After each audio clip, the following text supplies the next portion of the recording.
Hey everybody, and welcome back to my channel. I hope all is well today. And yesterday I watched a clip from a British TV chat show called Loose Women here in the UK, and they were talking about all things disability. And the actual topic was, is it offensive to ask about disability, or is it offensive to talk about disability? So as a disabled woman myself who has autism and anxiety disorder, I thought it was important to bring you this clip and to actually talk about it from my autistic perspective as a disabled woman who's registered as disabled here in the UK. So yeah, let's get into the video. So they were talking about disability and the fear and awkwardness and stereotypes that surround disability and the potential for people with disabilities to be patronised. So they were talking about the way that etiquette should be and the way that we should discuss disability with people who consider themselves to be disabled or are legally disabled or have physical disabilities, because not all disabilities are obvious by the end of the day. So they were kind of going in that discussion, that direction with what they're trying to talk about. I can understand why they're trying to do it, because obviously disability is seen as a taboo. It is seen as something that people don't really want to push upon or mention or bring up in case people get offended, or in case people think that disability should just be left alone. And I'm one of these people who are very open about my disability. I'm very open and very honest about it. I don't really hold back about it. I think that people should be opening up to talk about disability, because if we are going to get over the fear, stigma, stereotype of disability, we need to be open with each other. We need to be having that conversation around the dinner table, at work, with our friends, in the community. We need to be opening up the disability discussion, because if we don't, there's still going to be that fear, there's still going to be that stigma and stereotype out there for people who get scared of even asking about what disability is, what disability means for people who may live with it or may have a disability that they don't know of.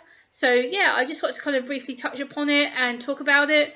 So the first question they asked on the show yesterday was, should there be an etiquette about how we ask about people's disability or ask about disability in general? So this is a two-part question for me. Etiquette, yes, I agree there should be a way of asking about people with disability, and the way that we come across and the way that we answer the question in our own comfort. Two, it should be worded in a way that's not seen as patronising, downtroddening, or embarrassing, or trying to make the person feel like they're pathetic or worthless or voiceless. So yes, I do agree there should be some kind of etiquette with the way we discuss disability or mental health for that matter. I think we need to be careful with our wording and our tone and how we come across to the person if we're new to meeting them, or if we want to find out more about their disability. I think we have to be very careful with the way that we say things. So yeah, of course I agree with that. And then the next question they were asking was, should we be afraid to talk about disability? No, we absolutely shouldn't. I feel that question is coming out of fear and stigma and stereotype. And I know the community, and I know that people get very scared about asking about how does your disability affect you, what disability do you have, or what condition do you have. I think it's because we've got so fearful of asking a genuine question to find out our own research, or we get nervous about asking people what disability they live with or condition, because we're scared of offending them or making them feel regretful about having a disability, or scared or anxious. And I'm very open, like I've said, I'm very open about mine. I'm not ashamed of it. I love the fact that I'm autistic. I'm very proud of it. It gives me a different ability to see the world in a different way from everybody else. So no, we shouldn't be afraid to talk about disability at all. I think it comes to, now we're in the 21st century, we should be a more tolerant and accepting and open society when it comes to talking about disability and stigmas and labels and things like that. I think we need to be a bit more understanding and take the time to get to know somebody.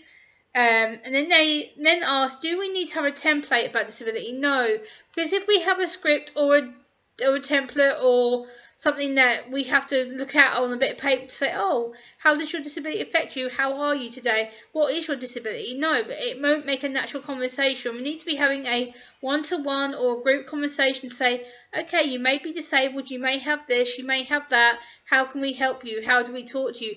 And my tip is, from my own perspective, you talk to me like I'm normal, because I am normal. I just see the world in a different way, and I communicate in a different way that may not be seen as the everyday normal. But I'm autistic and I'm proud of it, and I also have anxiety disorder, and as you can tell, sometimes I do get back anxious when not looking at the screen, so that gives it a way that I can be very difficult.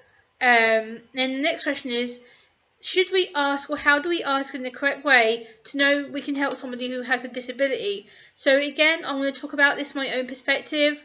It's the way you come across to us in the first place. So again, it comes across in the way, like tone of voice, you look at us and you talk to us like we're a normal person. You don't just talk to us like we have a medical condition or a label around our head or something that we may not look obvious to you, that we may have a problem or a struggle. So again, it's just pure communication, talking to us in a normal way.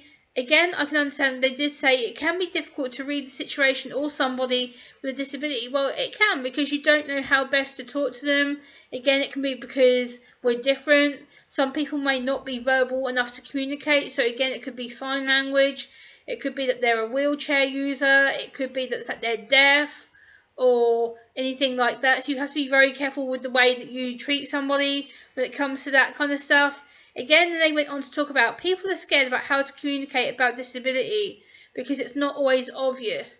Again, this comes out of fear, stereotype, stigma, misunderstanding, and the way disability is looked at in general. I think that because people get so nervous and scared about how to communicate with disability, it's seen as something that needs to be not talked about or swept underneath the carpet or ignored, or that people are weird, and we're not.